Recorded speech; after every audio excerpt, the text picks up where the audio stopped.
During the lockdown, though we have started the unlocking, but our endeavor for unlocking of the legal minds for the betterment is a continuous pursuit.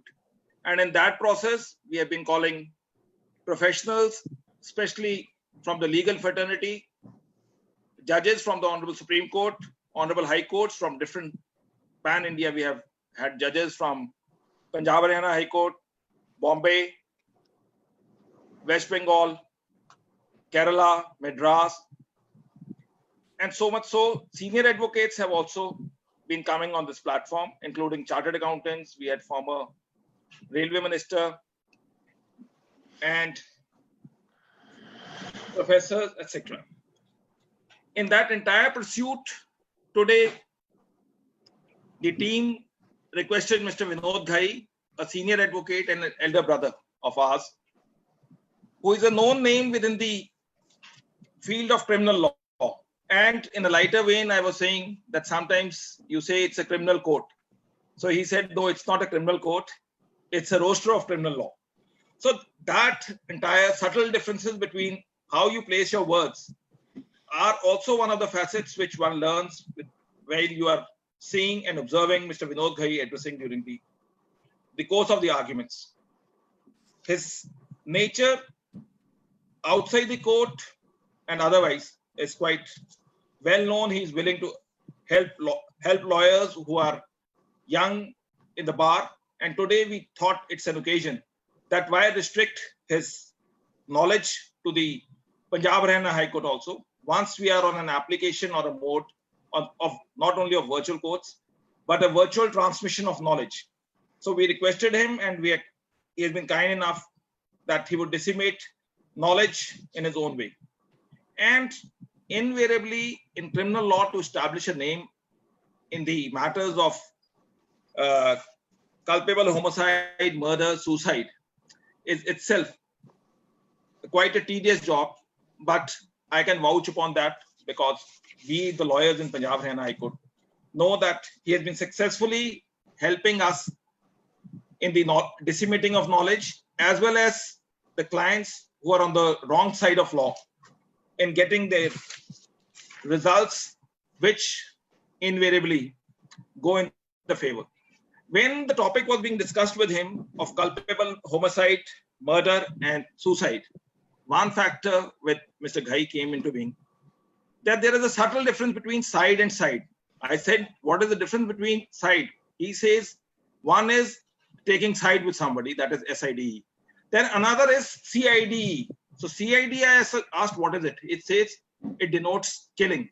And then gradually I started researching what is that side means. Then I realized that side is a word derived from the Latin word to kill. And then the subtle difference, suicide is then together to kill oneself. And then homicide is to kill a man. And then as one gradually tries to, the Google is such a fascinating fact, then you gradually learn that insecticide, pesticides, genocide, these all words derive from sides. But today, since would be short of time, we had requested him only to give us the subtle differences between suicide, homicide, and the murders. What are the presumptions, exceptions, and the distinction between them. And though we would find there are a large number of judgments where he has been invariably or issues of law which are pending also, which are invariably he's been associated.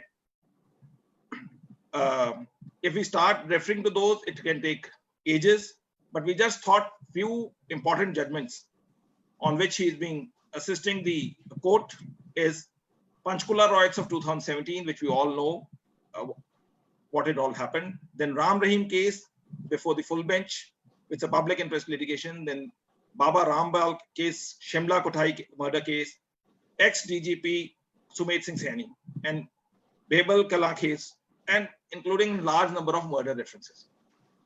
This is just a bird eye view that what we can have in store during this time. As per the persons who have joined today, for them we are saying that the session would be around 45-50 minutes since the topic is large, but just to give a flip to the entire this thing and some peep into the knowledge. That 45 minutes would be remembered for all times to come. That's for sure, because we have seen him, how Mr. Ghai puts the things across. After we will have, everybody can, who wants to ask any question, etc., they can post the questions in the chat box, and Mr. Ghai has been kind enough to accede to our request that he will make his attempt and endeavor to answer them, because as they say that everybody is a student of law and continues to pursue that. His effort would be to, whatever doubts are there on the platform could be dispelled. And those who are watching us live on the Facebook, they can post the questions on the Facebook itself. We would be too happy to post the questions to Mr. Vinod Ghai, because they say posing a question is always easy to answer the answer. So without taking much time, I would request Mr. Vinod Ghai, a senior advocate, a reputed lawyer, to give the insights to the entire topic. And before we go on that, I will just request the questions be restricted only to the issue which is involved today, wherein the knowledge would be dissipated. Otherwise, whosoever wants to contact him off and on, that can be contacted always. But in the platform of WhatsApp, or if you want to get unmuted and ask the question, that should be restricted to the topic itself. Over to Mr. Ghai, and welcome again. Good evening, everyone.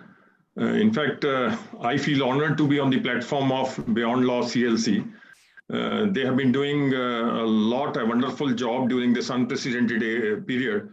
And we have been able to learn things, as Mr. Chatra said, we are all students of law.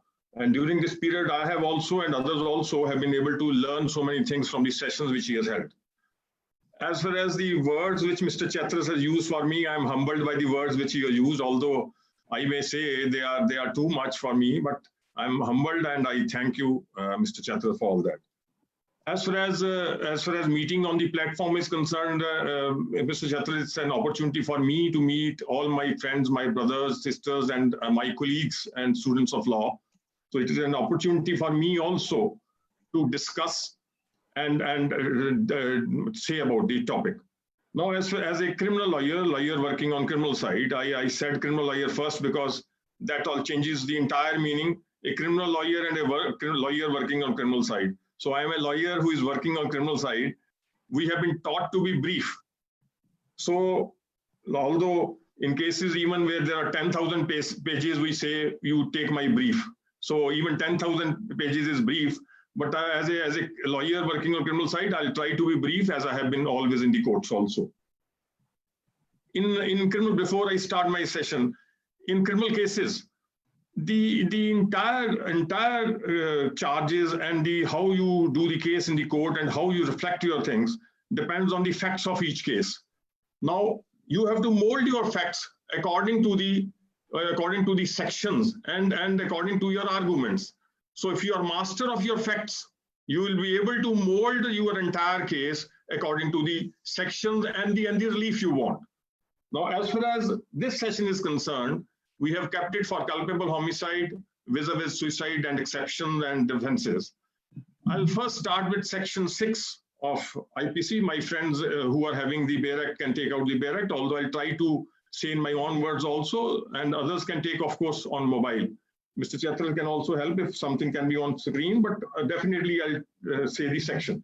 Now, section 6, before I read section 299 and 300 and I try to explain it, section 6 of IPC says that there are some exceptions, which talks about every penal provision to be understood subject to the exceptions. Now, these are those exceptions which are not mentioned in the section itself. I am just making a passing reference that from section in chapter 4, there's reference of section 76 to 106. These are in chapter 4. These are exceptions to all the provisions in the IPC. So if the persons come under these exceptions, they will not be liable for any offense committed by them. Some of the examples in these sections are, of course, the private defense, if somebody is less than age 12 years, 7 years. So these are all sections which talk about the exceptions. Now, after this, I'd like to refer to section 7 IPC also.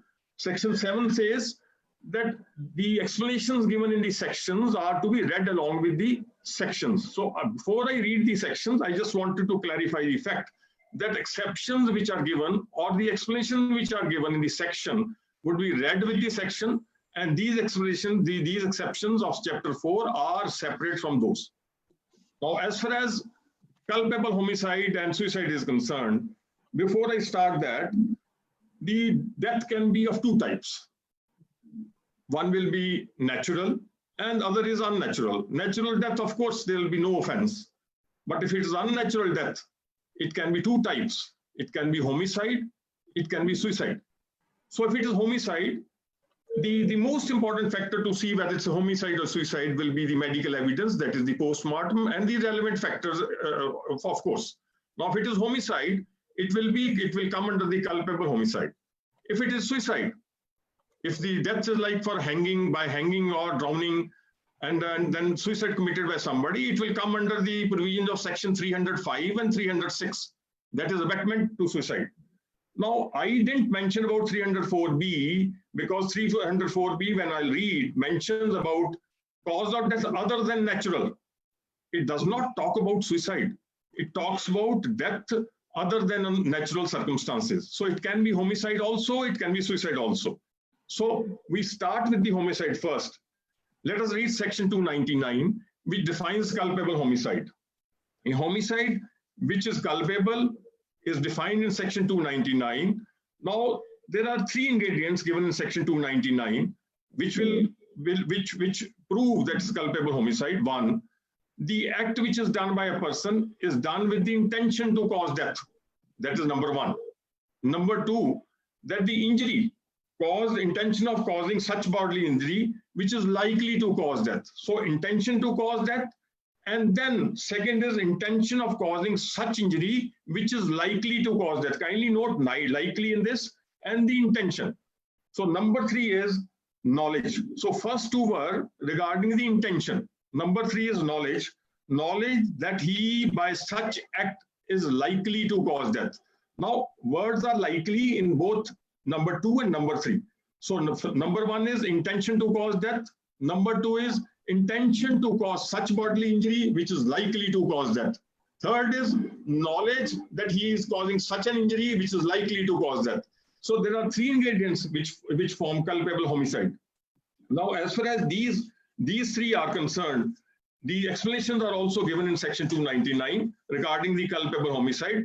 These three things form culpable homicide because culpable homicide includes culpable homicide amounting to murder, culpable homicide not amounting to murder. I am referring to the definition of culpable homicide in 299.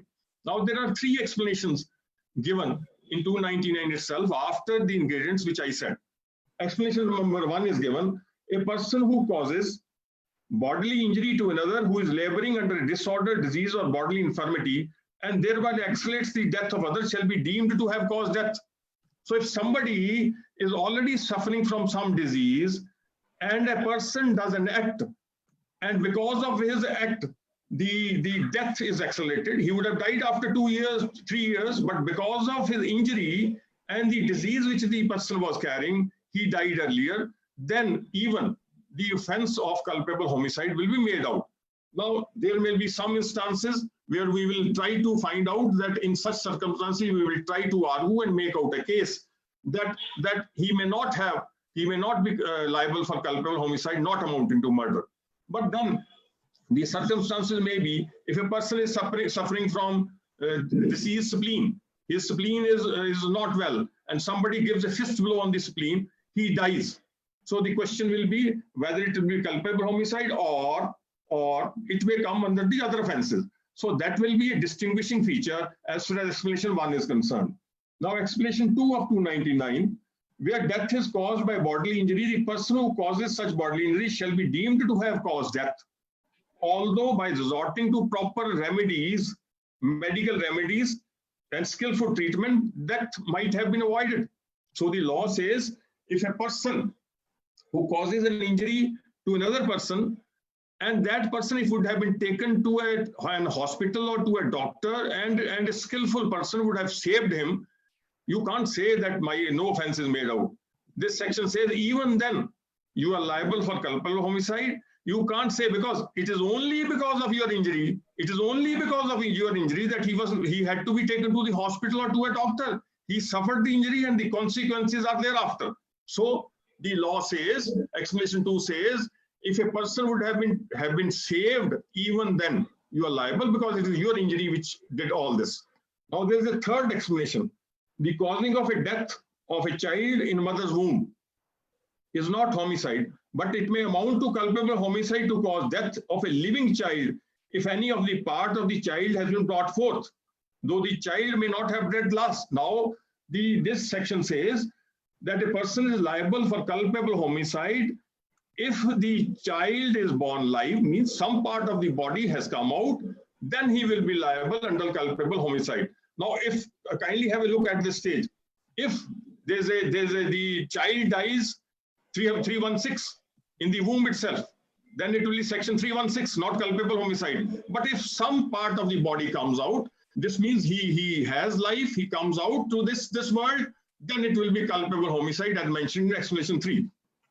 Now, to refer here itself, one judgment will, of course, Mr. Chatrit will post it after the session on the WhatsApp group also. There's one judgment of 1997 Criminal Law Journal, 2204, Nara Singh Chalan versus State of Odisha. I'm referring this judgment. I'll again say Nara Singh Chalan versus State of Odisha, 1997 Criminal Law Journal, 2204. I'm referring to here after 299 because this judgment made a distinction saying that culpable homicide is a genus. Culpable homicide is a genus and culpable homicide amounting to murder is a species. So every murder will be culpable homicide, but every culpable homicide cannot be murder. So this is a judgment which formed 3 degrees, that there are 3 degrees after the offense or the act is committed. 3 degrees are 1 when the offense committed is of 1st degree. This is a very vital judgment. I really like this judgment because this distinguishes between 299 and 300 at the first instance. Now, 1st degree, it says, if the offense committed is murder, then 1st degree. If the offense committed is with the intention to commit culpable homicide not amounting to murder, I'll refer to that after 304 part 1. So it will be a 2nd degree. Then this judgment mentions about the 3rd degree. 3rd degree is 304 part 2. If the person had the knowledge that by causing such injury, he is likely to cause death. So this judgment refers about 3 degrees of different types of murders. Now, thereafter we come to section 300.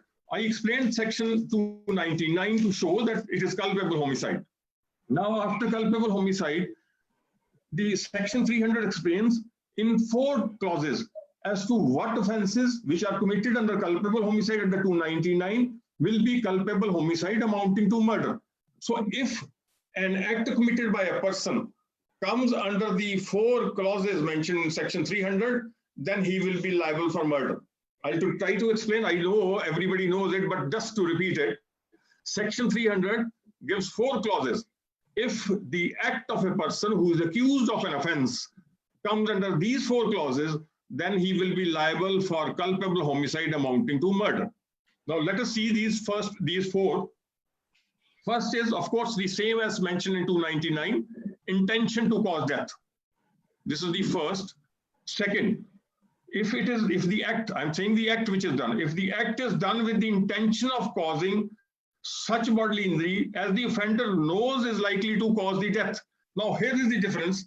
Kindly see 299 I read that the person who causes the injury, he causes an injury which is likely to cause death. But here the difference is that the offender knows.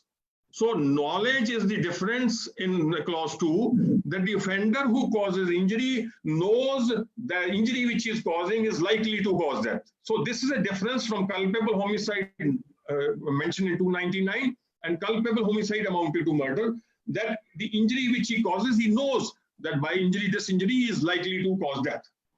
Although intention may be there in both the sections, which I said 299 and 300, but here is the differences of the knowledge about the injury also. Now, we can have thirdly clause. I'm referring to 1 clause each so that we can differentiate between culpable homicide not amounting to murder or culpable homicide only as I referred in 299. Now, third clause of 300 says, if it is done, the act, I'm talking about the act of the offender, if it is done with the intention, this is intention is necessary, causing a bodily injury to any person, and the bodily injury intended to be inflicted is sufficient in the ordinary course of nature to cause death. Now, his intention should be to cause an injury which is sufficient to cause death. You take an example, he causes an injury, tries to cause an injury on the arm, injury is caused on the heart, the man dies, and the doctor gives an opinion, the injury is sufficient to cause death.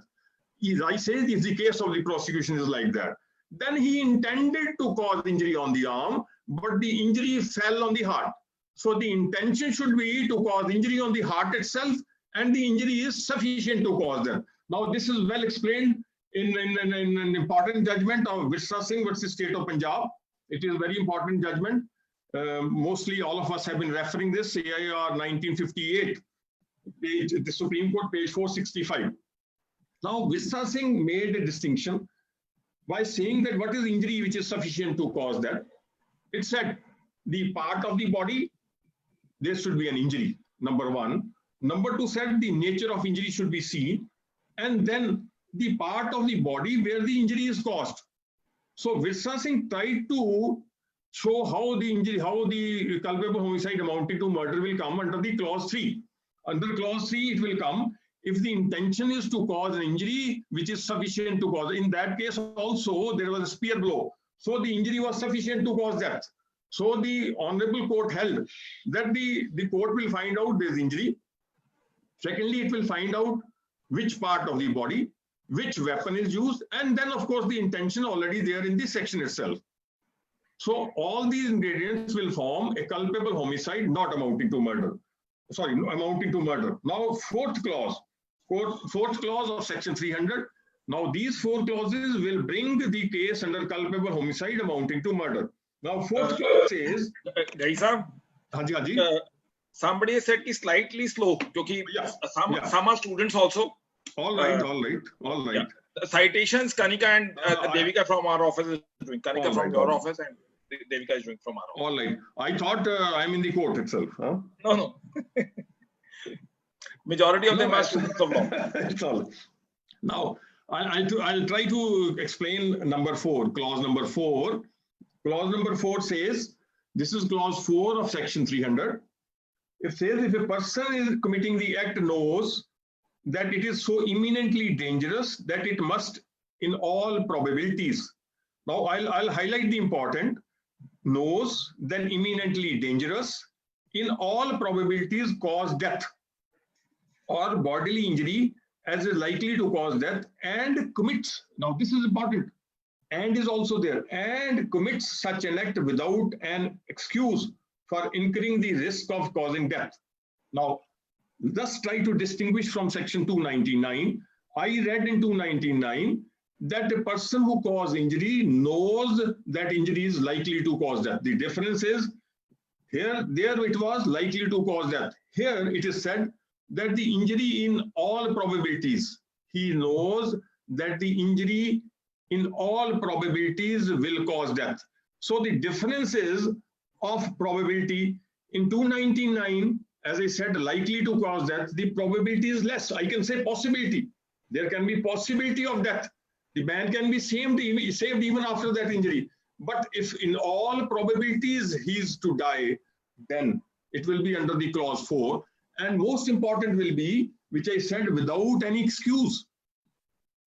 So if the injury is caused to somebody, which is in all probabilities will cause death, and there's no excuse for causing that injury, then he will be liable for culpable homicide amounting to murder. It's a very important case of 1940, AIR 1940, Allahabad 486, Emperor versus Dhirajia. So in this case, what happened? The wife was carrying a child in her lap. Her husband started following her. Now she ran and fell in the well. She was saved, but the son died. The child which she was carrying died. Now the question will be whether she is liable for culpable homicide. When culpable homicide amounting to murder. Now here she has the excuse. She has the excuse that she was trying to save herself. She has the excuse that she was trying to save herself from her husband. And in that pursuit, she fell in the well, and then the child died. So it will be culpable homicide, not amounting to murder. This is what has been held in the judgment. So all these four clauses, if the act of an offender,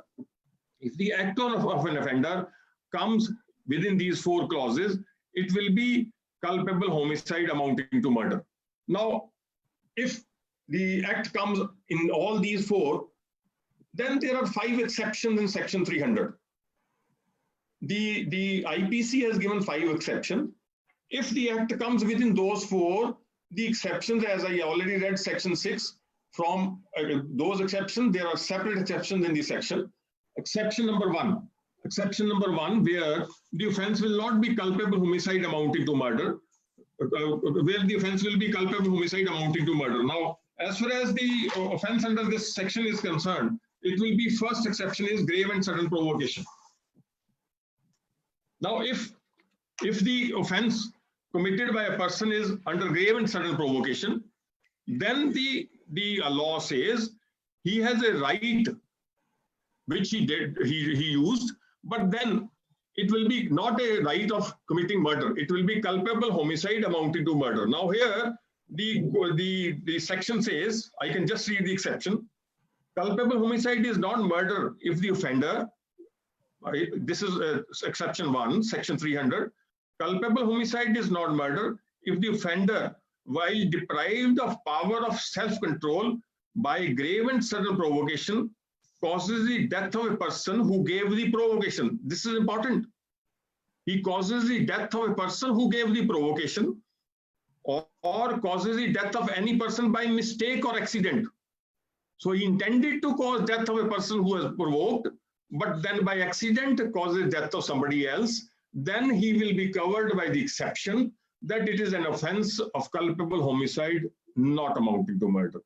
So if the offense committed is because of grave and sudden provocation, then the prosecution, then the exception to this exception is that the provocation should not be voluntarily sought. It is not that I go and try to provoke somebody, and then when he is provoked in the action, I kill, I cause an injury. Then the law says, no, you don't have that exception. You are not covered by the exception because the provocation was given by you yourself. You are the offender. You started it. So under this provision, the provocation should not be given by the offender first. It should be by the person who has been caused the injury.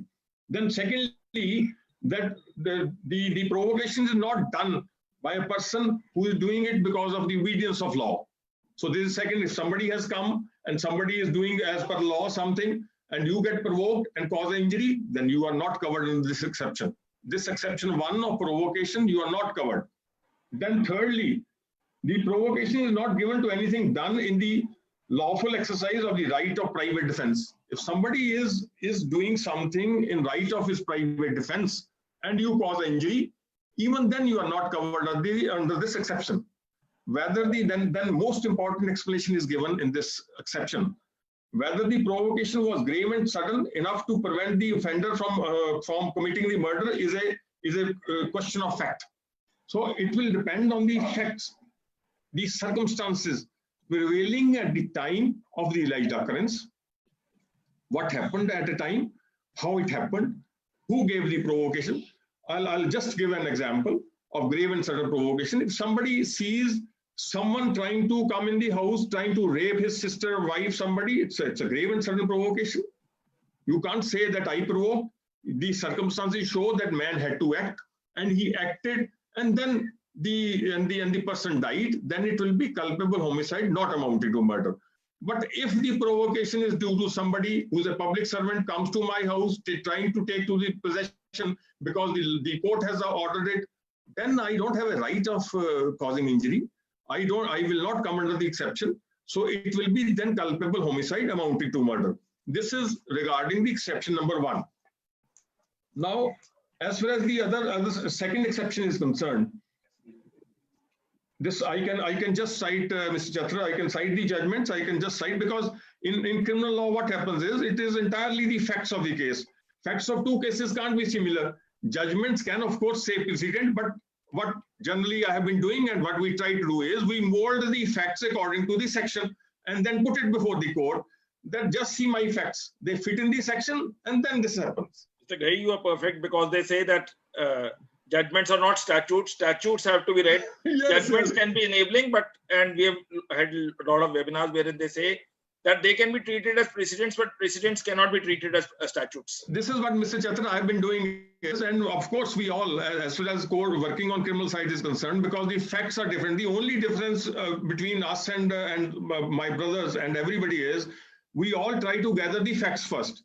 What I do is I try to gather the facts of the case. I devote 2, 3, 4 hours on the case, try to get the facts, and then try to put those facts according to what I want to argue. So I'll put the facts first, which I say will come according to the section. So I said, according to the section, if grave and sudden provocation is there and it is done by the deceased himself, then culpable homicide not amounting to murder.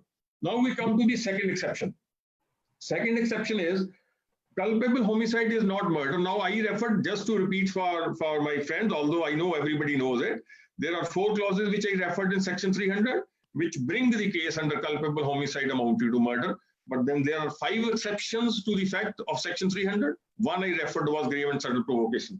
Now, as far as second is concerned, exception is concerned, culpable homicide is not murder if the offender in the exercise of good faith of right of private defense of person or property exceeds the power given to him by law and causes the death of a person against whom he is exercising such right.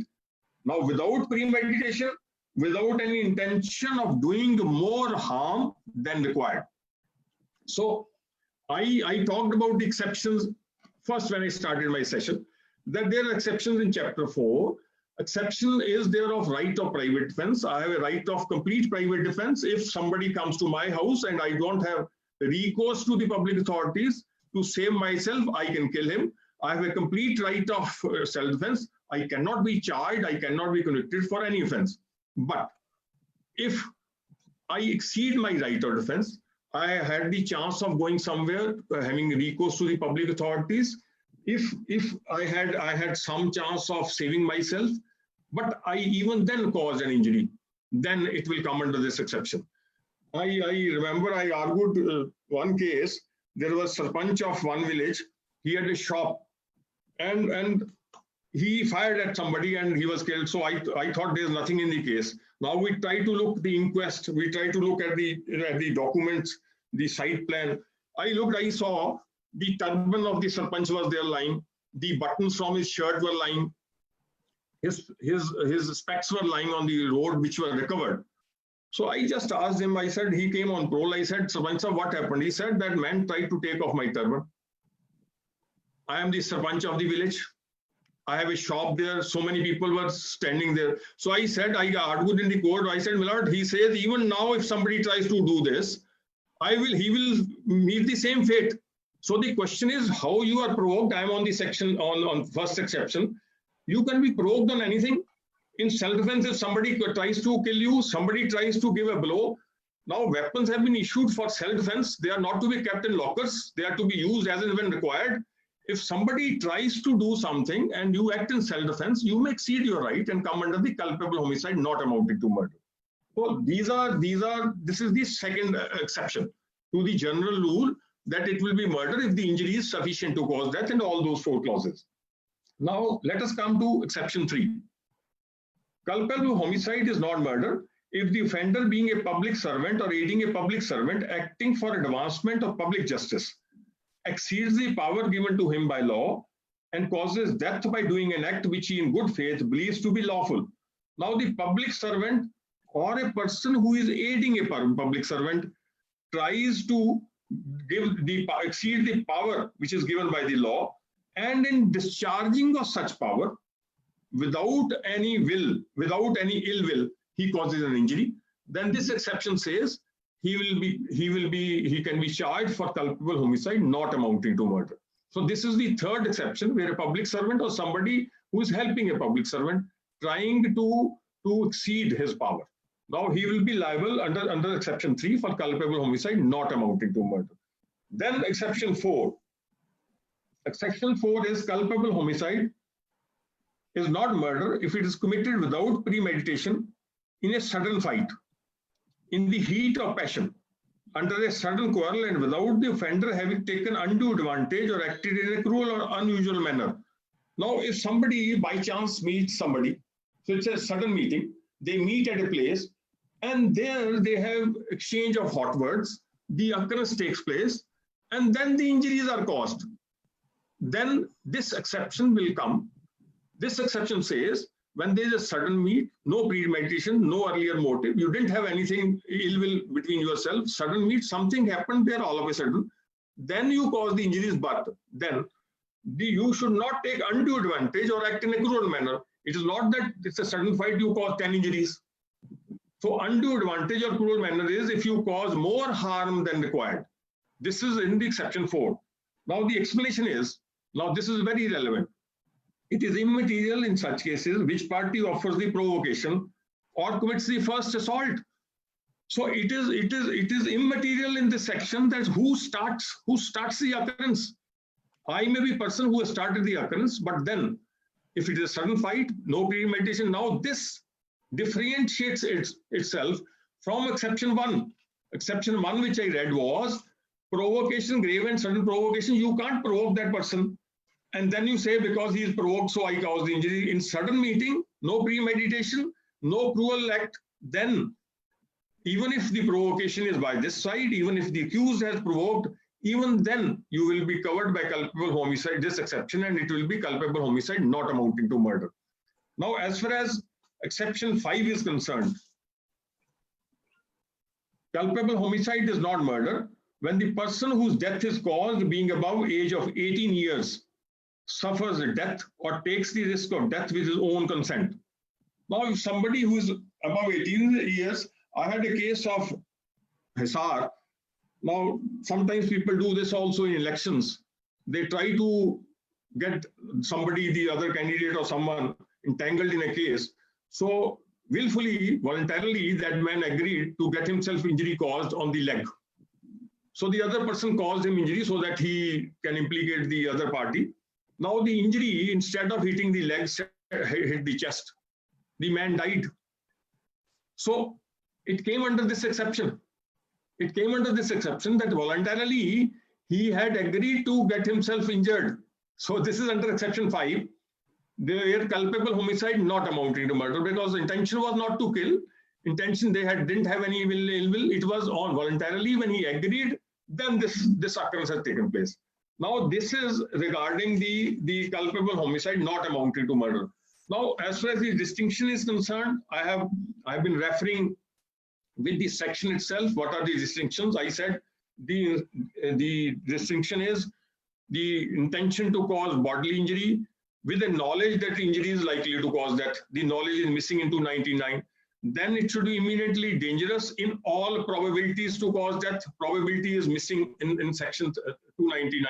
So if these ingredients are there, it will be covered under the murder. If these ingredients are not there, then it will be culpable homicide not amounting to murder under those 5 exceptions.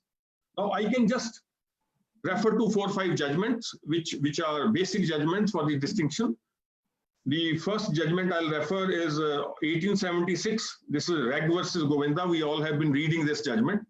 This is regarding the differentiation of culpable homicide amounting to murder and not amounting to murder, where a person knocked down his wife, kept a knee on the neck, and then gave fist blows. And then the court held that he didn't have the intention. Culpable homicide amounting to not amounting to murder will be made out. This is the first judgment regarding the culpable homicide not amounting to murder and murder distinction.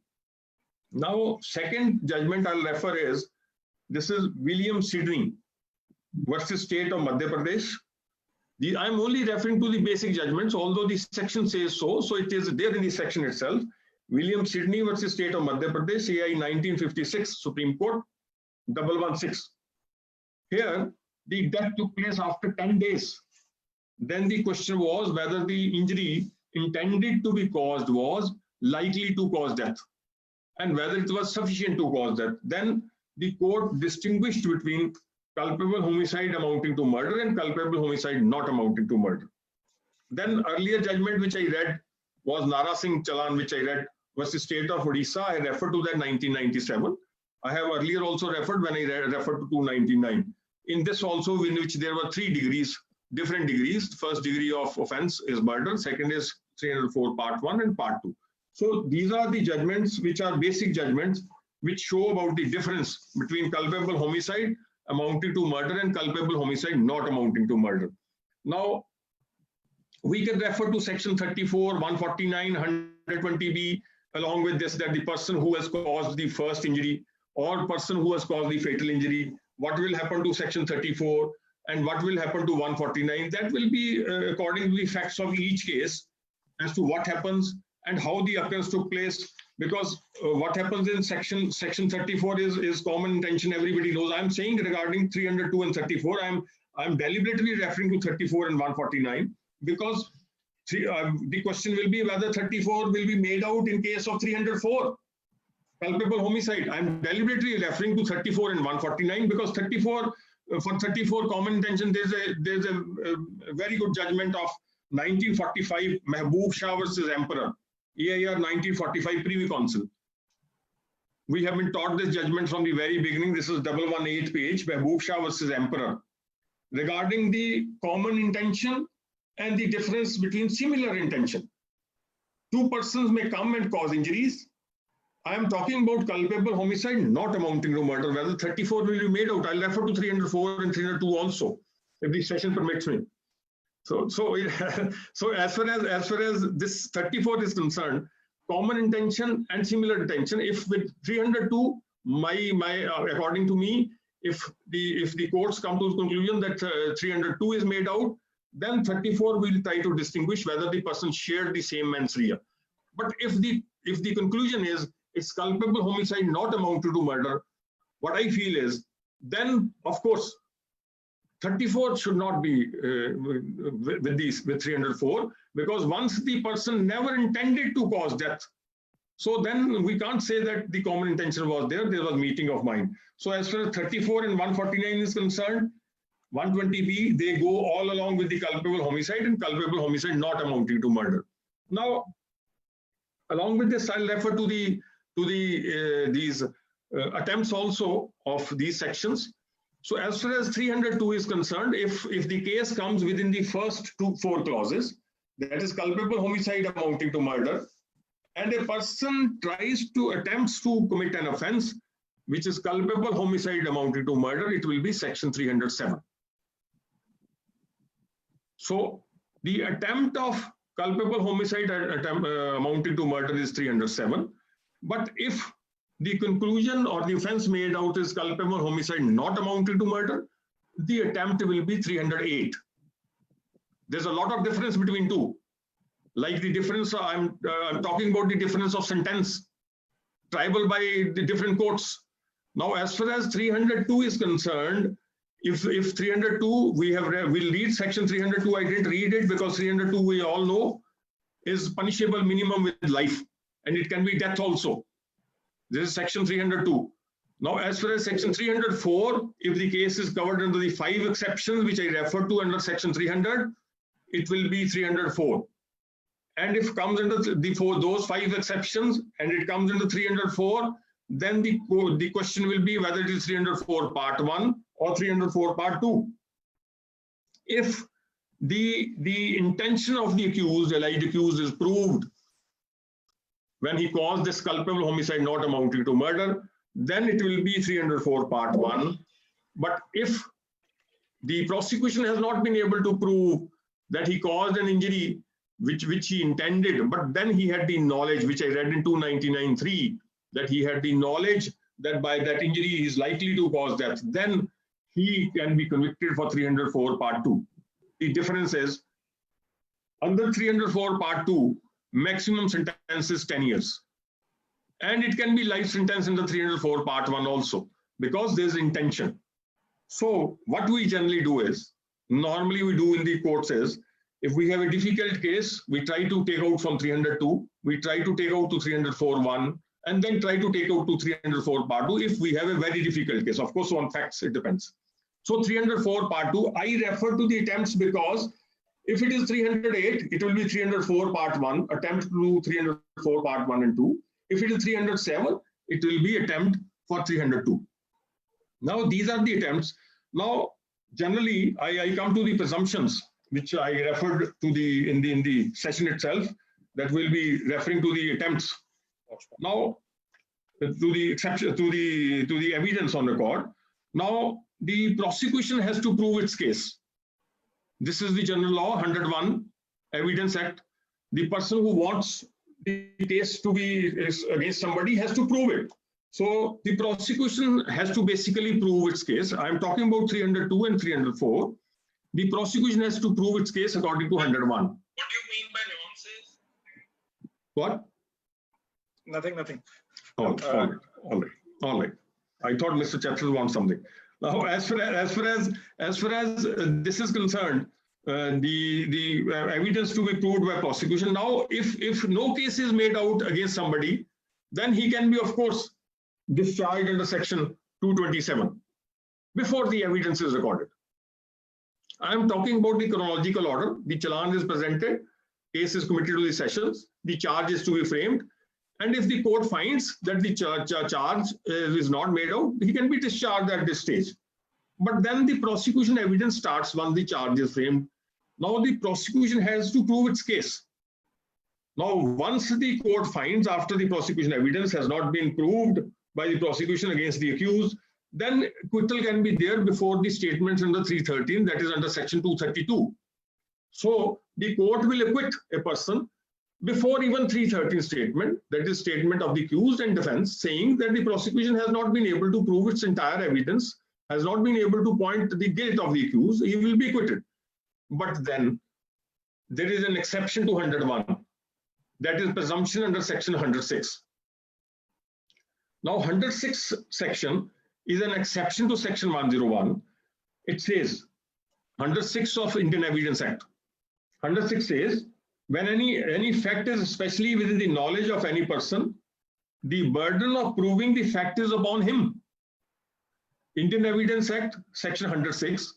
This is an exception to section 101. I said the prosecution has to prove its case. But then, if the onus has to shift on the accused, then the rebuttal is by the accused. So the entire phase changes. Evidence is recorded. Thereafter, 313 and defense is very, very important because we have to rebut the presumption. Now, what will be the presumption under 106? There are some instances. 106, if husband and wife are in the room, wife or husband dies, homicidal death, then the other person is aware of the facts, which nobody else knows. So 106 will come into play. Then he has to discharge the onus as to what happened at that time.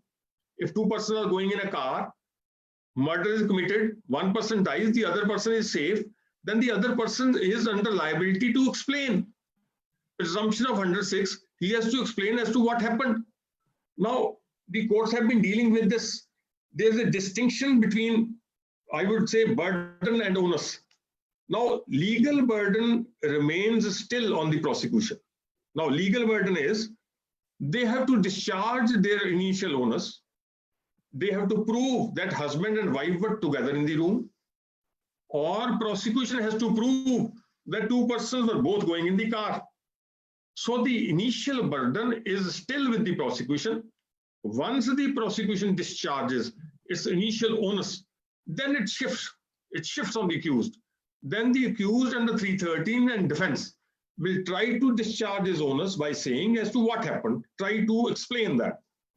Now, as far as 313 is concerned, it is without oath. And I have been saying this is without oath. I can tell lies and lies with immunity because it is not on oath. But in such circumstances, 313 becomes important. Otherwise, we generally say I'm innocent. Now, with that, the defense has to be taken. And then the presumption of 106 has to be rebutted. Now, as far as 106 is concerned, it's an exception to the general rule. And the most important judgment on this is AIR 1956, Shambhunath Mehra, AIR 1956, Shambhunath Mehra versus State of Ajmer, Supreme Court 404.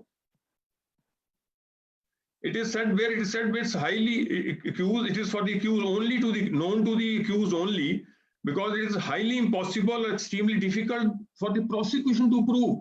Now they have tried to explain, like the example which I gave, if you are in the room, it is only you know. For the prosecution, it's very difficult to prove or show as to what happened in the room. So here 106, the 106 onus has to be discharged by the accused by saying as to what happened. Then another judgment is on this is Swami Shraddhanand versus State of Karnataka. These are only basic judgments. I am just referring so that I have some judgments also. Otherwise, I working on criminal side, never cite the judgment. So it is 2007-12 Supreme Court cases. Swami Shraddhanand versus State of Karnataka, page 288.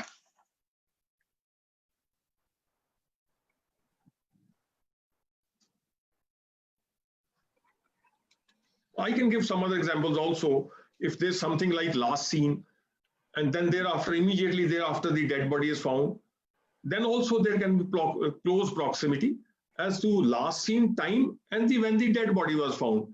The prosecution will prove that he was lastly seen, and then prosecution will prove that the dead body was found immediately thereafter. Then the onus will shift on the accused. He will have to discharge his onus under 106 and show that after being with the deceased together, what happened. Now, I will give another example. If somebody fires from his licensed weapon, fires a shot, leaves the lead in the body of the deceased, he is leaving an identity card in the body of the deceased saying that I have done it, then the onus again shifts on the accused, because the weapon used is his licensed weapon. The lead recovered from the body has matched according to the FSL with the weapon, which is his licensed weapon. Then the onus is on him. Now, he can take any defense. He can say my weapon was stolen. He can say some other defense that this weapon was taken away by somebody. Somebody took that weapon. We had a fight. All of a sudden, he can take some defense. But then the onus is entirely shifted, and onus is shifted on the accused. So this is a presumption under 100. There's culpable homicide, 302 and 304. Now, culpable homicide sections, probably I am able to make clear. I left 301 because 301 is substituted malice. That is, if somebody, I'll make a just passing reference because already I've taken a lot of time. I'll try to just, it's a passing reference, substituted malice. If somebody tries to kill someone else, but then the injury is caused to somebody who is also standing there, the law says you are liable for the same offense, as if you wanted to cause injury to the person who has been now given injury. So under substituted malice also, you are liable for the same offense. So this is under 302, 304. Now thereafter the offense comes is 304A. Now as far as 304A is concerned, that is rash and negligent act. That is regarding the factum whether the rash and negligent act will amount to what offense. 304, we can take an example of rash and negligent driving, where somebody is killed during an accident. That is 304A. The offenses have also been put on the doctors also, where due to their medical negligence, something happens. Then the offenses have been put on the 304, have been put 4A, have been put on somebody, some police officials also, that they accidentally fired or fired in rash and negligent manner. Now, as far as 304 is concerned, of course, the most important judgments will be on the doctor's negligence, where they have been charged with and tried for 304A. Jacob Matthews judgment, I can just refer, Jacob Matthews versus State of Punjab. This is 2005 Supreme Court cases 6, where it has been held because it has to be generally held that it is a general doctor, general physician, how he will react to the circumstances is not to be by an expert. So the question will be at 304A will be made out, will be again depending on the facts, whether 304A is made out. As I referred to the attempts under 302 and 304, I can just refer to some attempts of 304A also. These are section 336, where an act endangering the life or personal safety of others, this is attempt, but no injury is caused. Section 336.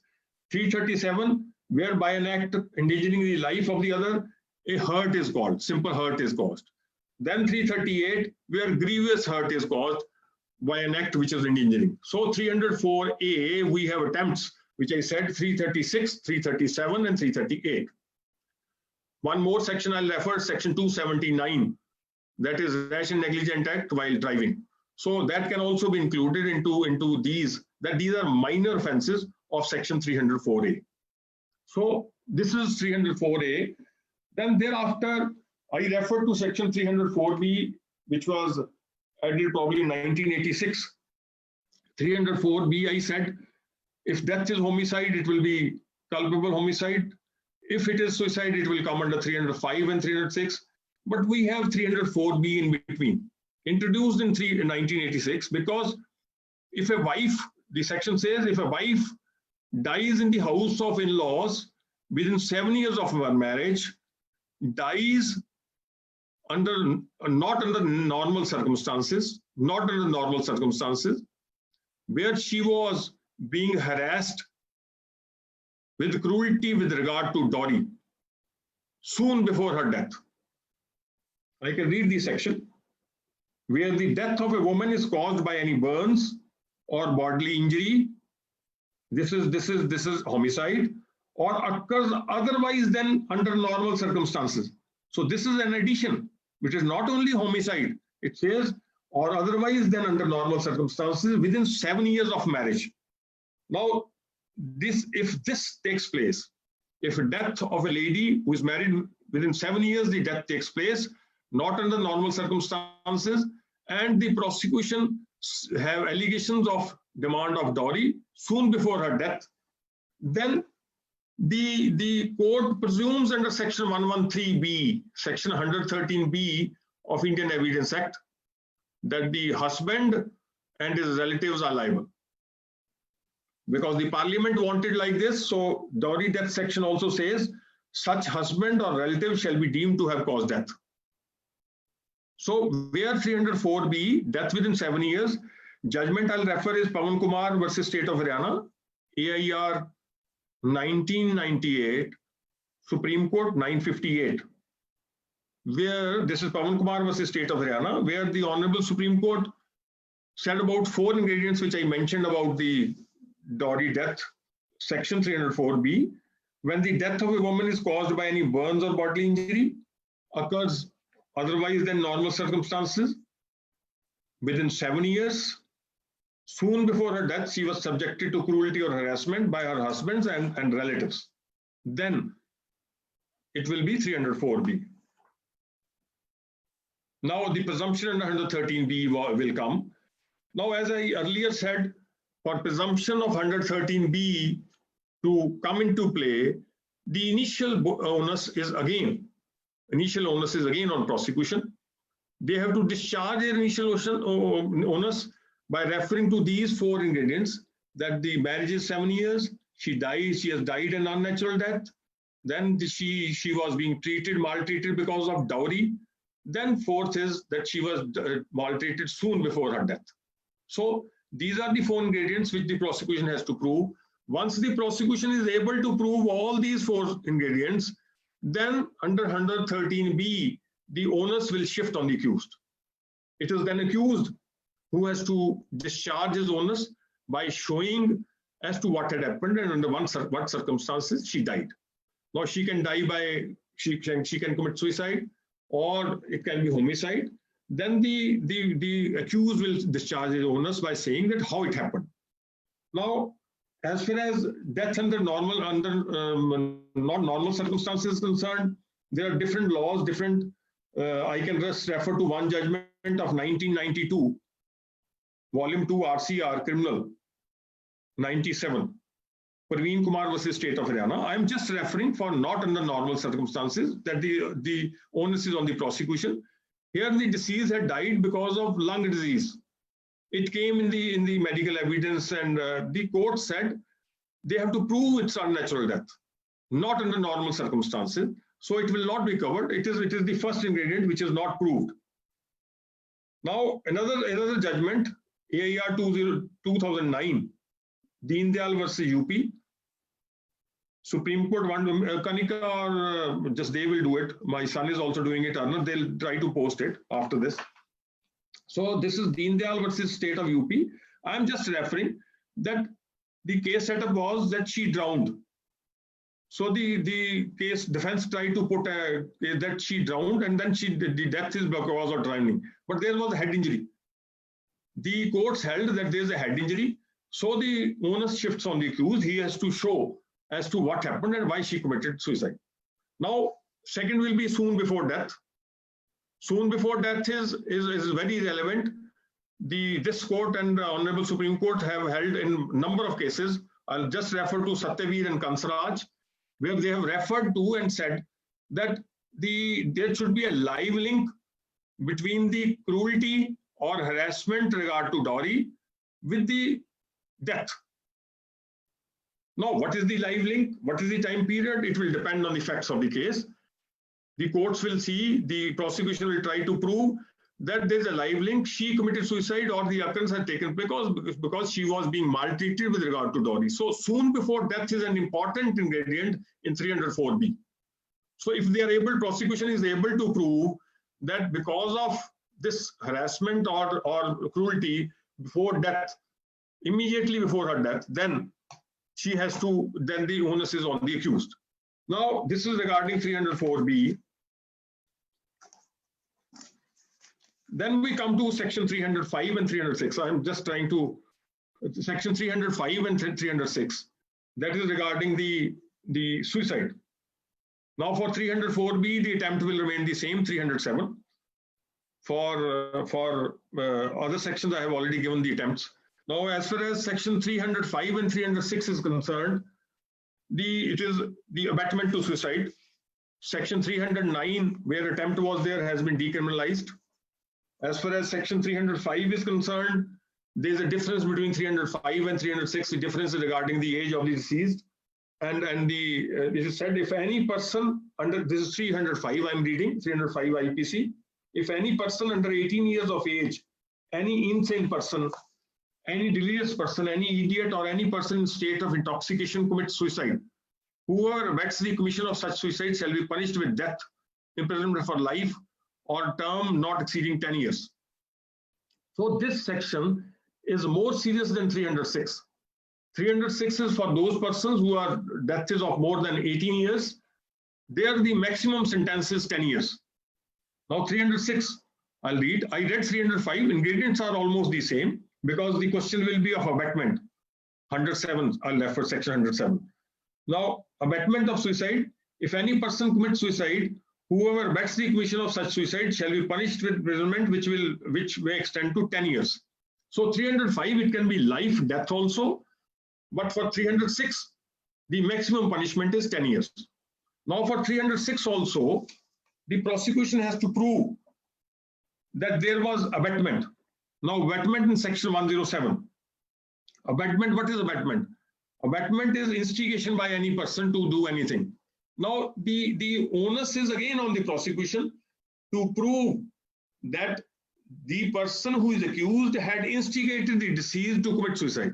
Now the question will be again of live link, whether he or she was harassed or instigated, provoked so much that she or he had no other alternative but to commit suicide. So as far as section 107 is concerned, I'll read, it is said the person abets the doing of a thing who instigates any person, engages with one or more persons or persons a conspiracy of doing that thing, either does it himself or engages with somebody in conspiracy with somebody, he does that thing. Intentionally aids or illegally omits. So the instigation has to be by the person, facilitation has to be by the person, willfully he does it, and then the person who commits suicide, he will be liable for abetment to suicide. Then the explanations are, there are two explanations. A person who by willful misrepresentation or willful concealment of a material fact, he is bound to disclose voluntarily, causes or procures, attempts to cause or procure a thing to be done, is said to instigate. So there are two explanations how the facilitation of the abetment to suicide is there. Now, as far as suicide is concerned, the prosecution has to prove that the person concerned or the offender had provoked, incited, urged, or had persuaded the deceased to commit suicide. Now, there are so many instances where nowadays they register FIR under 306 if somebody has to take money from somebody else and he calls him or says that please give my money back, 3-4 times he calls and he commits suicide, then 306, normally now 306 is being charged with. The question will be whether the instigation or taking back, asking somebody to give back your own money or to comply with an agreement to sell or to something else will be instigation. That will be entirely on the facts of the case. And most of the judgments of Honorable Supreme Court are to the fact that this does not come under the instigation and no offense under 306 will be made out. I can just refer to 1 or 2 judgments. This is Ramesh Kumar versus State of Chhattisgarh, 2001, Supreme Court cases 618. In this, the husband told his wife, she said, I want to commit suicide. He said, go and do whatever you want. And then she committed suicide. The Honorable Supreme Court said this can't be that he instigated. It can't be a case of 306. Then other cases also are of this on this point only, that the instigation has to be proved. The presence of mens rea has to be there. It has to be proved on record that the instigation was by the accused. Now, as far as 306 is concerned, there's a presumption under 113A in 306 also. So that presumption is regarding the wife, which I said in 113B under section 304B, that if the death is within 7 years, death is due to cruelty and mental harassment with regard to dowry soon before death, then 113B. But 306, if the dowry is missing, the cruelty is there, but the dowry is missing, then it will be presumption under 113A, and the person can be charged with 306. The word dowry is missing, the prosecution is not able to prove dowry or do not allege dowry at all. Now, on this also, the judgments are to the effect that if a person is having affair with somebody, the wife is not tolerating that and she commits suicide, will it be instigation? The Honorable Supreme Court has held time and again that this is not 306. The presumption can't be there. The prosecution has to discharge its onus, and then only 113A presumption can be there. Otherwise, there can't be any presumption of 113A. So as far as normally when we argue the cases, if the case is of 304B, we try to take it out from the ambit of 304B because the difference is minimum is 7 years. So we try to make out a case that the prosecution has not been able to prove the demand of dowry. So once we are able to prove or establish before the court that the demand of dowry is not proved, it comes from 304B to 306. Then we try to bring to the notice of the court that under 306, 113A presumption can't be there because the cruelty, etc., which they allege, does not amount to instigation. Then from 306, we try to take out to 498A, where we say the cruelty is there. Then we try to prove from the evidence that the prosecution has not been able to prove cruelty at all. So this is how we take out from 304B to 306 and then to 498A. Of course, it depends on the prosecution evidence, what the evidence is. So this is entire, then of course the defenses under 304B, I said they have to prove, the accused has to, similarly under 306 also, if the presumption under 113A is there, then the onus is to be discharged by the accused, alleged accused. So this is entire, which I started by saying in brief, I'll try to say. Mr. Chetras, I think I tried to run by the sections. You're not audible. So I'm reminded, like they said, what we often read, he came, he saw, he conquered.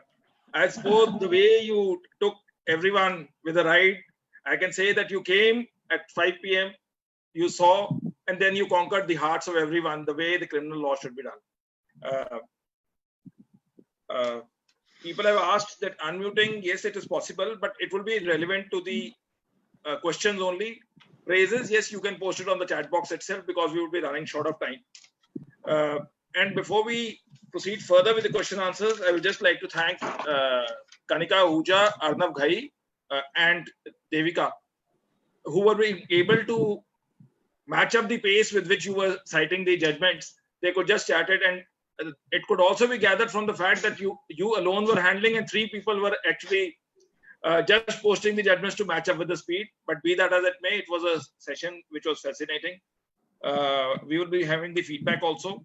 But the questions, I've asked everyone to repost the judgments because large number of sections, Arnav, Kanika and Devika were posting it. So some questions will be intermingled. In the fitness of things, it's better that you repost the question. I'm just seeing because majority of the sections have been replayed. So before we take questions, because a large number of participants and even otherwise are trial court lawyers, if I asked you मोटी बात हिंदी में बताएं कि 302 को कैसे distinguish करेंगे, ये suicide, homicide, ये कल्पेबल होमोसाइड और सुसाइड में 3 मोटी बातें हिंदी में जो ट्रायल कोर्ट के लॉयर्स जो where Hindi language is being considered, like Haryana is also saying, what should be the moot point of consideration according to you? देखो मेरे हिसाब से अगर आपने 302 और 304 में केस ले जाना, पहले तो ट्राई टू मेक आउट इसको, केस को हम सबसे पहले 302 से 304 में ले जाने की कोशिश करते हैं. 304 से इवन इफ आदमी अगर मर गया है तो 325 326 में. मोटी मोटी बातें ये हैं कि हम सबसे पहले कोशिश करते हैं ये करने की कि इसकी इंटेंशन ये ऑफेंस कमिट करने की नहीं थी. वो हम करते हैं फ्रॉम दी सर्कमस्टांसेस. ये सर्कमस्टांसेस से हम शो करने की कोशिश करते हैं कि सर्कमस्टांसेस शो करते हैं कि he never intended to what he has done. Secondly, हम ज्यादा मेडिकल एविडेंस को बहुत देखते हैं और ट्रायल कोर्ट के मेरे भाई बैठे हैं जो ट्रायल कोर्ट में करते हैं, ये हमारे से बहुत ज्यादा लायक है बिकॉज ट्रायल कोर्ट से किया हुआ केस ही हम करते हैं. It is the way they have handled the case in the trial court. So medical evidence मेरे हिसाब से बहुत ही ज्यादा इंपॉर्टेंट चीज है जो ट्रायल कोर्ट के वकील जो हमारे भाई करके भेजते हैं, उससे ये प्रूव करते हैं कि इंजरी जो कॉज की थी whether it was sufficient to cause death or he could have been saved or the injury was not the result of the weapon which was used. तीसरी बात हम कोशिश करते हैं ये बताने की कि आई विटनेस जो है वो प्रेजेंट नहीं थे, उससे हम ये कोशिश करते हैं कि ये आदमी ने अकरेंस नहीं की, उससे हम वेपन को विद द इंजरीज उसको टैली कराने से कोशिश करते हैं कि नहीं हुआ. तो ये सारी बातें मेरे हिसाब से शुरू होती हैं इंक्वेस्ट से. तो मर्डर के लिए हम इंक्वेस्ट उठाएंगे, इंक्वेस्ट में जो आईओ ने चोटें लिखी हैं वो देखेंगे. मैं मेडिकल एविडेंस अपने भाइयों से कह रहा हूँ, मेडिकल एविडेंस पे ट्रायल कोर्ट में आर्गू करेंगे 302 304 के बारे में. और इनवेरिएबली जो उसमें उसने चोटें दी होती इंक्वेस्ट रिपोर्ट में, they are equivalent to the eyewitness, what the eyewitness says. लेकिन medical evidence में चोटें different आती. So we try to show that the eyewitnesses have been introduced, the injuries have been manipulated, the weapon which they, जो weapon वो कहते हैं वो use नहीं हुआ, इस आदमी की intention नहीं थी, neither इसको knowledge थी. तो इन बातों से हम differentiate करना चाहते हैं 302 और 304. और अगर थोड़ा सा और करते हैं, जोर लगाते हैं, तो 304 से हम कहते हैं कि इंजरी सफिशिएंट नहीं थी इवन फॉर 304. तो 300 कई बार ऊपर से धक्का दिया, आदमी नीचे गिर गया एंड ही डाइड, तो then it can be 325 also. I am reminded the way you said the knowledge is paramount, like the way you have the knowledge. I am reminded in the lighter vein they said that a person after committing an offense under 307 goes to a politician, he says that I am in big trouble, you should help me. He calls up the policeman, he says भाई बंदा अपना खास है, इसका 307 का घटा के at least 302 तो कर दे. So this is by Atul Singh. Yeah. How do we take out a case from the ambit of section 304B if the wife dies in the house of her in-laws? If the wife dies in her house of her in-laws, then I said the 4 ingredients the prosecution has to prove, which I said was death within 7 years, it is there, which according to my friend, probably the death is within 7 years, unnatural death. Then we try to show that soon before her death, that is the most important ingredient, which we try to touch in every case of 304B, that there was no harassment with regard to dowry, and soon before her death, she was not tortured or harassed.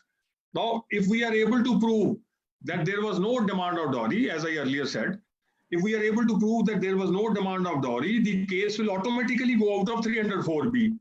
And then the onus you will have not to discharge. So once we are able to prove regarding the demand of dowry that it was never asked, because that will be the circumstances, like if there's no panchayat held, no earlier report, none independent witness examined, then no instance of medical evidence earlier that some injury or something had happened, or if I had a case in which the death took place the very next day of the marriage, the death took place the very next day, the man was charged in 304B, then we were able to show that the girl had a relation with somebody and she wanted to marry him, and then she committed suicide, and then that person also next day committed suicide.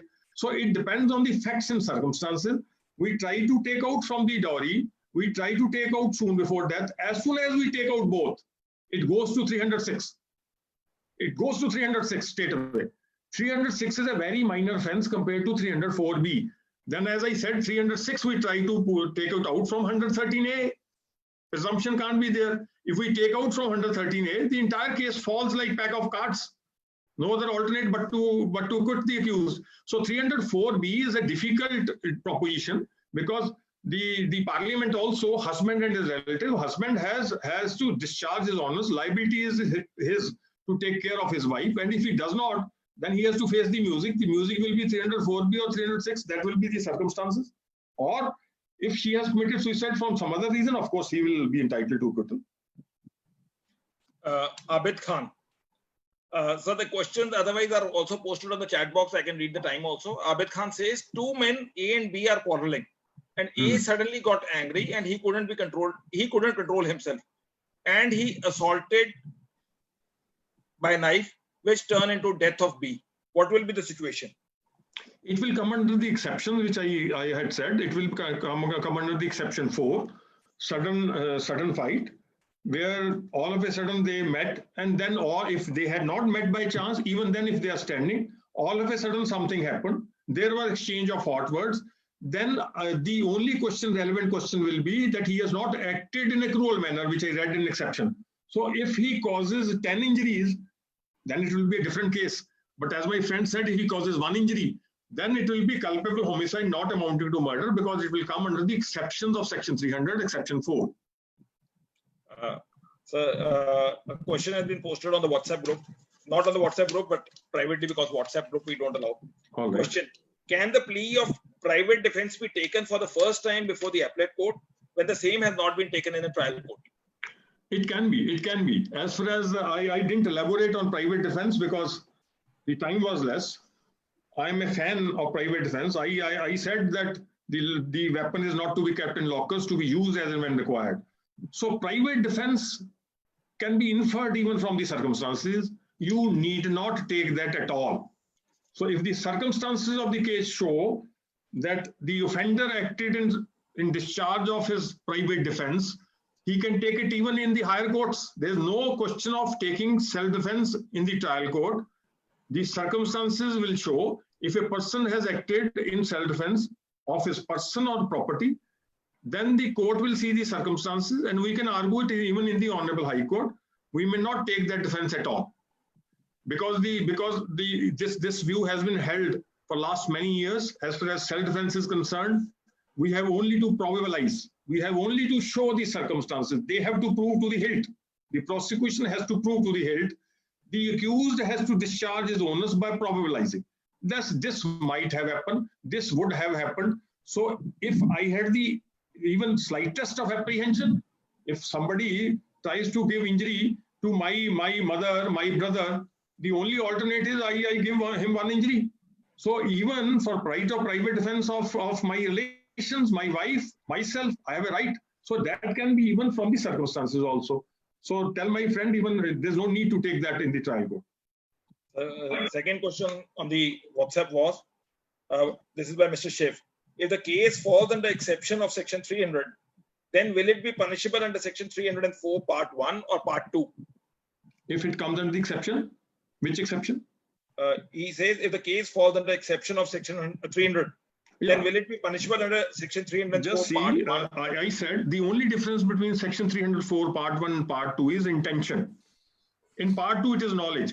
If from the exceptions we are able to demonstrate that the injury or the occurrence is outcome of the fact that I never intended to cause that injury, but it was in my knowledge that this injury is likely to cause that. 299(3). that knowledge that injury is likely to cause death, then it will come under section 304 part 2. Otherwise, it will be 304 part 1 if the conclusion drawn is that the intention was to cause that injury. So if the intention is missing, so it is the mental state of a person. The circumstances will show if the mental state showed that he intended to cause that injury, then of course it will be 304 part 1. The difference I had said, it will be the sentence 304 part 1, it can be life, 304 part 2, maximum can be 10. So if a person causes injury on the head with a firearm, so intention is of course there. If he causes injury on the leg, knowledge is that there's a lot of bleeding, he dies. It is knowledge that he may die, he may be saved. So it depends on the injury, part of the body, the weapon you have used, the place of occurrence, the circumstances, how it started, how it erupted, the genesis of the occurrence. All these circumstances, of course, we can take out and take in the exceptions. And then 304. Manmohan Mishra, A hits B with a hard stick. A hits B with a hard stick on head. B suffers head injury, but by God's grace he lives. The police registers the case under section 308. If I am B, how can I charge him under 307 and when?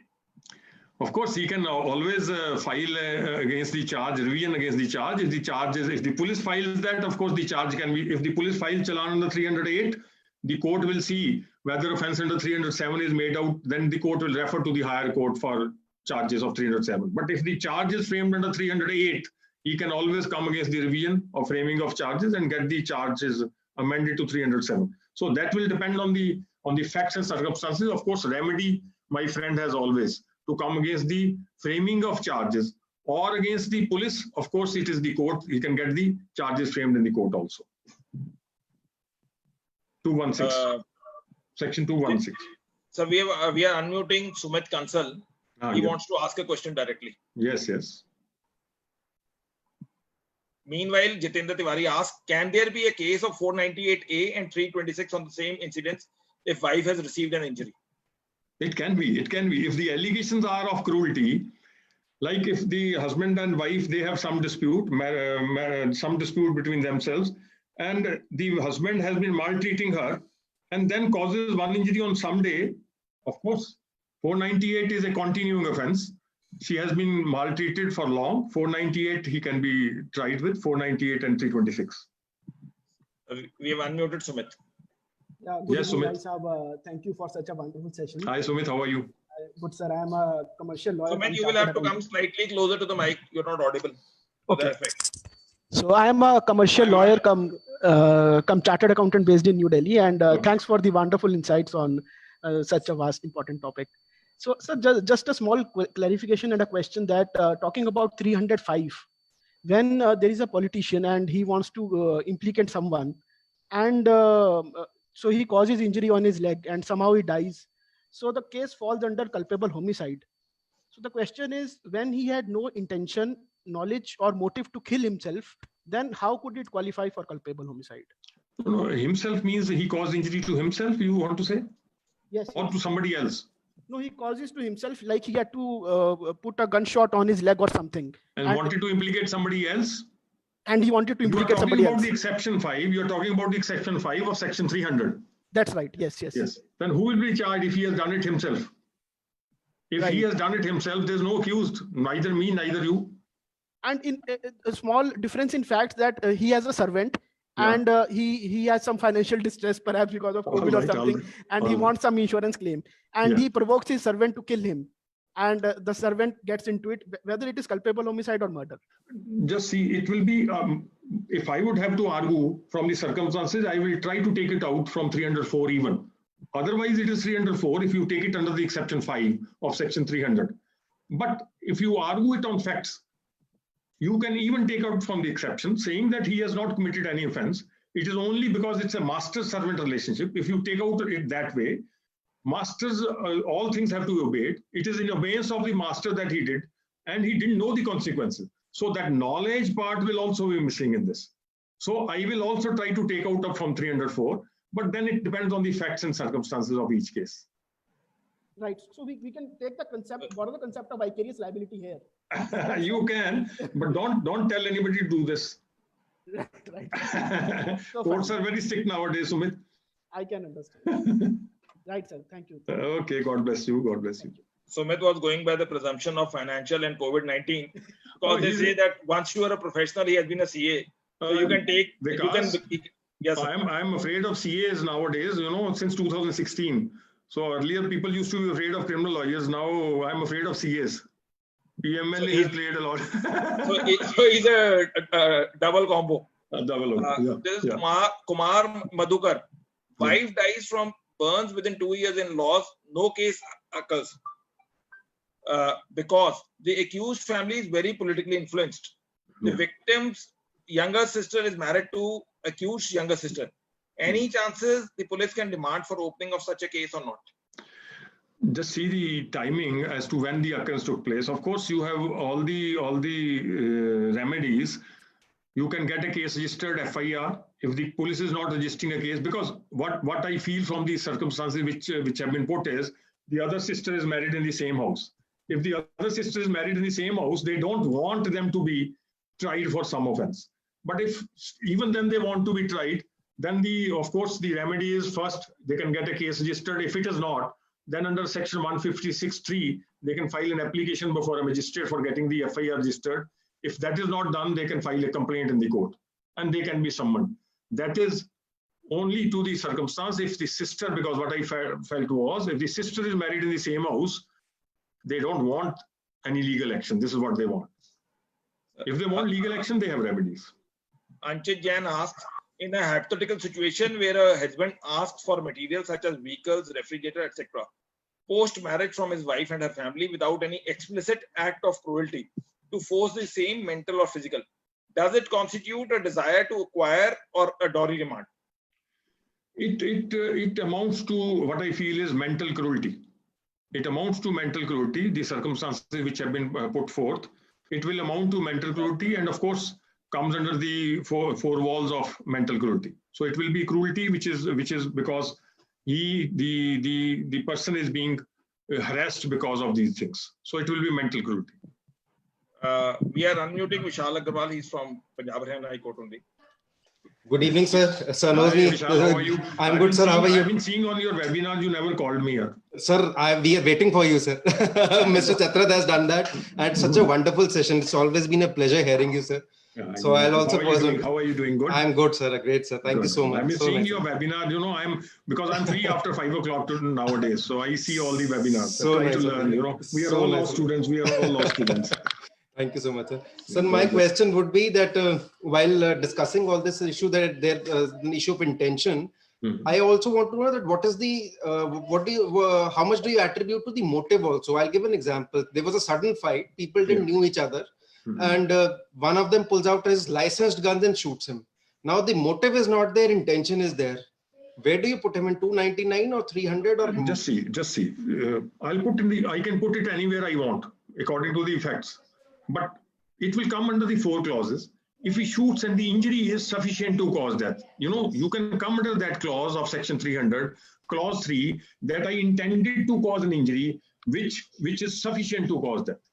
So a person causing an injury with firearm causes an injury on somebody, he knows that by causing that injury, so it will come under clause 2 also. So if you want it to be taken out from that, like I said, if it is covered in all 4 clauses, as you said, causing a firearm injury at a place where he dies, you will have to try to take the case in the exceptions. So if you come under the exception, like you said, some sudden fight, if there's some sudden fight, even if you use firearm, I had a case, Vishal, there were 5 shots fired. Yes, sir. I got it converted into 304 because the honorable judge said, when you put your finger on the trigger, you don't know whether you are firing 1 or 5 shots. Once you are under grave and sudden provocation, or you are under the influence of something sudden fight, provocation, then of course you don't know what you are doing. And one thing more I will tell, in sudden fight, since you have asked this question, I argued one matter. It was sudden fight 302. The offense was changed to 325 because the court held in a sudden fight, the individual liability is there. The person who is causing injury does not know where he is hitting. So that knowledge part is also missing. Okay. It's a Okay. subtle fight. Everybody started giving injuries, and somebody picks up a weapon and causes injury. Even then, it will be 325. So it's the facts which matter. So intention, we always try to take it out, and then knowledge. But I must say, sir, that was only you who could have brought it under 325. That is for sure. We all try. This is our job. Thank you, sir. Thank you so much. This is by Azad Singh. Nowadays, custodial deaths are increasing day by day. Shall there be need of presumption of law regarding the death in custody, as there is presumption in dowry death or suicide in cases? What is your intake? As far as death in custody is concerned, because normally 106 they apply. Normally the courts do apply, because the presumption is if he has died in the police station and the person is in duty and there's a custodial death, then the presumption is that it is for somebody who has done. Then all those guidelines laid in DK Basu are to be followed. And then for presumption under 106, which I said, the initial onus is again on the prosecution to prove that SHO was there. I'm doing that Kothkai Shimla matter. Now they have charged even the IG also. The question was, the IG is charged with 120B while sitting at his home. He was conspiring those persons who the man was killed in the custody. So the question arose whether the 106 will be for 120B man also. So that is according to the circumstances. If the person dies in the police station, prosecution will discharge its initial onus of showing that this man was on duty and during his time this occurrence has taken place. Then, of course, the onus will shift on the accused.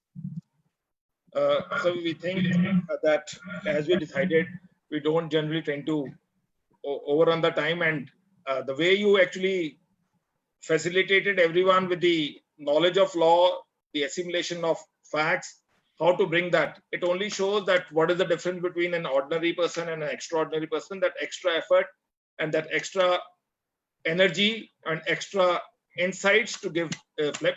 But since you mean we have Vikas, you mean Bonvita?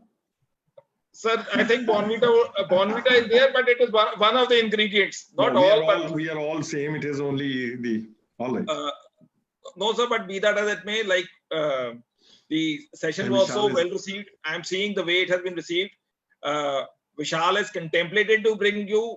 We are just taking a word from you that we would like to bring you on a platform. So the commitment on the platform itself, they say that oral evidence would not be as such, but we will take you on the this platform itself, that you promise to come again, because the way I've been receiving the messages shows that the insights given by you, not only out here, but Facebook as well as this thing.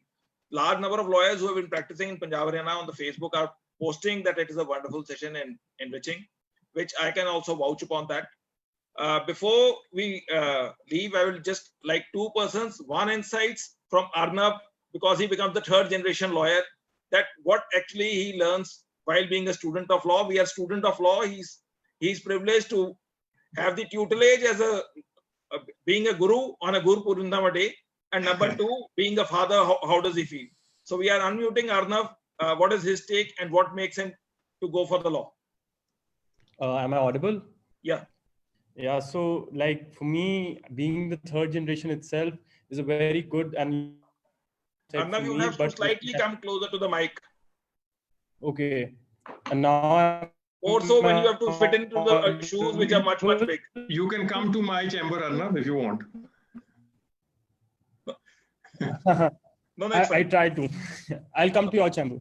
It's fine now. Okay. Yeah, it's audible. So yeah, me being a third generation lawyer itself is a very good platform for me. That's what people see from the outside. But there is a lot to be learned, especially when you have such eminent personalities like my father, my grandfather especially, who used to argue any case given any matter, and he never used to fiddle or do anything. He used to know the section and everything by heart.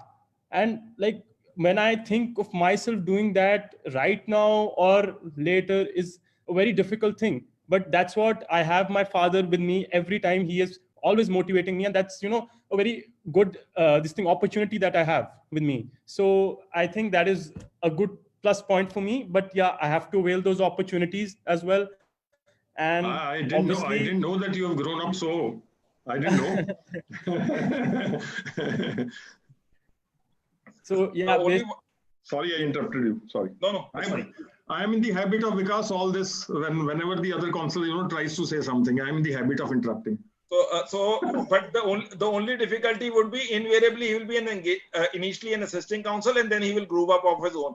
As they say that initially the kangaroos are in the initially the basket, then they jump, and then they throw the child, and they fall on the phone, and then they fly it for the betterment. I think being the assisting counsel would be a very good opportunity for me. I'm going to learn the most over there only itself. So yeah, the initial few years are the most important ones. Like he said that his grandfather knew the sections by heart, but I can say by heart and dil se, the session was very good. And now I will also like, because Kanika had been kind enough to post all the judgments, trying to match up the way you just kept on saying the judgments. I will asking Kanika what has her been experience, and what is the point what is the key mantra which Mr. Ghai did not tell us, and what we should learn from her, the experience which she is learning while being in your office. We are unmuting Kanika.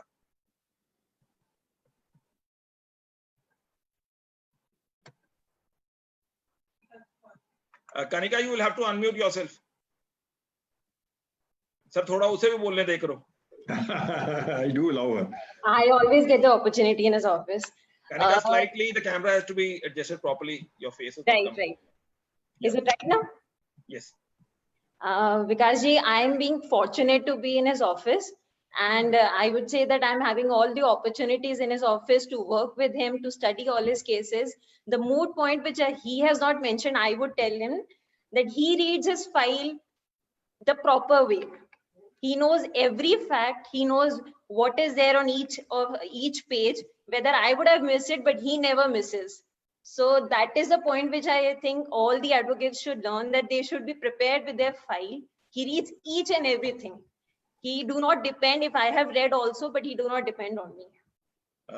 So perchance, while we're talking to Arnav, Kanika, Simrandeep Sandhu thought that he's also from the same office. He should also bring something, that he should also create an audience. Though on the Facebook yesterday, he said that just watch my guru and the mentor. So we are unmuting Simran so that he brought a lot of participants, not only on the Facebook, but also on this participation. Though the key mantra is only to learn, but we would like Simran what he has learned, and what mantra, what Kanika is trying to learn, which he learned during his ages and what under your ages, and which he would like to share with us, that what he had learned while working in your office in the right form. Now, though he's doing correspondence courses with you, learning just like what we say. He comes to me daily. I am saying now he's more like Karan. Now, initially he was more like Pandavs. Yeah. Simran, we are unmuting you. Good evening, everyone. Good evening, everyone. It was first of all, sir, it was a wonderful session. Thank you, Chhatrat Saab. It was an amazing time. It's always a learning experience, and when sir is speaking, we just sit quiet. It's a wonderful feeling hearing him speak, whether it's in court or whether it's online or whether it's anywhere. What I've learned from him is I've never seen him giving in ever. He's never given in, whether the case is bad, whether the case is tough. I've never seen him give in. He would always give his best. Every case is like an examination to him, and that's what makes him stand out. And his dedication, his sincerity towards work, it's commendable. I don't think in our court or in any court in India there's any lawyer at par his dedication is concerned. So that's what we've basically learned from him. He's biased because he's biased. He's biased. No, sir. Whatever I am today, whatever little I am today, it's all because of you. Yeah, you are just like my son. You're just like my son. Once it is a deep, they say that there can be only darkness below the deep, not above. So he has only to enlighten everyone. So once there is Simran, and so the session but he says that he never gives up, neither in the court, neither on the virtual platform, anywhere. I just thought that you are quite blessed. Invariably, people say that everybody comes to the wife when it comes to the turn, like they said in the lighter vein. I invariably just pitch in something. that there was Akbar and Birbal saying that Birbal said that everybody feels threatened with his wife, or everybody close to the line of his wife. So they said in the Darbar, bring everyone, and he said, Birbal said that also whoever who fears from the wife should sit on the right, and one who is not fearing should stand on the left. So there was one person left, and then Birbal goes, Akbar says, see, one person like Vinod Ghai is there who's not cowed down, he goes on his way. Then Birbal says, let's go before him, and he says, why is the reason that you have not gone from the other group? He said that my wife said, wherever there is rush, don't go, remain independent. So bottom line is, but he's trying to create an exception from the all exceptions. Hats off to him and to you that you didn't toe to the line what other people did. So, and be that as it may, it was a session which is fascinating. Before we again part, we would like a commitment that we would like to bring you on the platform. It has been a session, more so once your son, your pupils who have learned from you say that there is much, much more to learn. As they say, party to abhi shuru hui of knowledge. Because definitely I'll try to come. We'll choose some topic, and definitely it's a great platform. You know, we are all students of law, and daily we learn. This is what I have been telling all of them, that you never give up. Keep learning. Every day you will learn new things. Read the section again, because as far as criminal law is concerned, the sections contain everything. Keep on reading these sections. Now for this webinar, I read the section today because I didn't prepare it beforehand. I just read the sections half an hour earlier. And when I read the sections, I came to know so many things. So it always makes a difference. So your platform is a very good platform, and learning experience for me also. Definitely I'll come, and we'll try to choose some topic, and definitely we'll try to share with everybody. Kanika is saying that we should be unmuted. We should unmute her. So before we part, Kanika says that the parting shot, just like Mahendra Singh Dhoni before the end of the match, the main master stroke used to be from Mahendra Singh Dhoni. So she says, and before Kanika, we will just ask Manveer Singh Basra, because he's also another younger brother of ours. He wants to unmute, get himself unmute. Hello, Basra. How are you? Sir, good evening. Good evening. How are you, Basra? Seeing you after a long time, huh? Yes, absolutely. You are the first one. You are the first one who took me for art of advocacy, you know. I know. I had started this program via the Young Lawyers Association. Yeah. And I invited Mr. Ghai for a session on the art of advocacy. We had around 50 lawyers, but due to some political reasons in our bar, the system had to be stopped. But that was a wonderful session where Mr. Ghai, he taught all the young fellows how to appear in the court, how to address the court, how to act in the court, which is much more important. And I remember Mr. Ghai's words. He said, never leave the court unattended. He said, when you walk out of the court, and I still remember his words, he said, when you walk out of the court, make sure at the door you bow before your lordships, because the judge is watching you, and he will watch you. He will see until you leave the court. Both lokan mein gal nahi pata hundi, and this is because of his father. One of the legends, and fortunately my father and his father, they were quite good associates.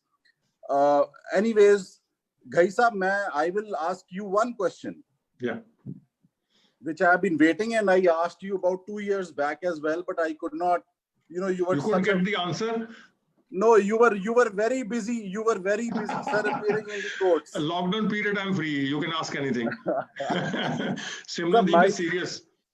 My one small question is, sir, in one of the cases, sir, the fired shot which was recovered, sir, did not match with the gun that was recovered. And the Honorable Supreme Court, it says that it is not necessary that it has to be fired from the same pistol. Any similar pistol in which the shot is capable of being fired, this is a very, bizarre law which our Supreme Court is passing, sir. What are your comments upon it? As far as firearm injury is concerned, Basra, my opinion, always have been, unless the weapon is matched, you can't say that weapon used in crime. Eyewitnesses, we can get disbelieved. But if there's some injury with firearm and they can connect it scientifically through the FSL, the firearm, then they don't need the witnesses. So if they don't recover the weapon, they don't get it matched, as you say, this means the eyewitnesses are telling lie. This means the eyewitnesses were not present. So the courts normally should draw an adverse inference in such case where the weapon is not recovered, where it is not matching, except if there's some injured witness, prompt FIR, other circumstances, then court can say, but even then I say, if the injury is with Gandasa, injury with Dang, injury with some other weapon, it can be. But if it is with firearm, it has to be recovered. Otherwise, the prosecution is lagging on the point as to who fired, from which weapon fired. This means the weapon has not been used. So if it is a firearm, all the more reason for the prosecution to get it recovered and to try to connect it with the crime. And if it is not done, you know, this is my opinion also, it should not be taken against the accused and evidence against the accused. So as the connecting links go, the weapon goes, the other evidence may not be sufficient for the conviction. So I think this is what, but I can't give any opinion on the judgments. It depends on the facts of the case. Yes, that is right, sir. That is what you blatantly told me that time also, I remember. But the Honorable Supreme Court says something else. So anyway, what good? You are there in you are in Chandigarh? No, I'm back in Chandigarh, sir. I'm back in Chandigarh. Because we will keep on talking, you know, so many people on the platform. Kanika said she wants to be unmuted. It is a rare occasion that when we can mute a girl. Right, sir. Vikasji, I wanted to point out two things which I have learned working with sir. Many of us, I am being the youngest advocate, but then many of us do not, all of us know what to speak in court, but sir knows what not to speak in court. He knows when to stop, and when you see him arguing, he's like conversing with the judge. So I normally say that sir knows the pulse of the court. He knows when the judge wants to listen the facts, when he wants to listen on the law. So that's what I am learning with sir. And then he's so hardworking. He'll not take anything for granted. If the case is listed, he'll study each and everything. So that's what I'm learning with sir. And though I'm very fortunate working in his office, at my home, I have my elder sister working in Supreme Court. So from both these sides, I am being pushed to do the hard work, and I hope I'm doing my job right. Kanika ma'am, I wish you had seen sir's father arguing in the court. You know, he was a masterpiece. he never used to write notes, Basra. He never used to write notes. Yes. We are all fond of him, sir, at Gurdaspur. We are all fond of him. So as usual, once the session is good, it's very difficult to part. But before parting, again, like what Kanika told, the difference between a lawyer and a good lawyer is that one is hardworking and another is hardly working. So before we part, thank you everyone. Stay safe, stay blessed. And tomorrow at 4 p.m., another webinar on behalf of Beyond Law CLC. The bad habit of conducting the webinars continues, and that is one of the reasons that we asked Mr. Ghai to connect with us again. I'm just telling the topic because that is construction contracts, typical issues. That is by Mr. Rohit Singhal, who is CEO, who is a construction expert in arbitrations, along with Anirudh Krishnan. Anirudh Krishnan has already been on our platform, along with his father also has been on the platform. So do stay connected for tomorrow's webinar to learn the insights of construction law and construction typical issues. Everyone stay safe. And Mr. Ghai, again, it was a pleasure hearing you, always in the court, outside the court, and on the virtual platform. It is only a triple bonanza. And on a Sunday, having a triple bonanza is always a treat, and that too on a Guru Purnima. Thank you. Everyone stay safe. Thank you, Vikas. Thank you, everyone. Bye, Sandhu. Bye-bye.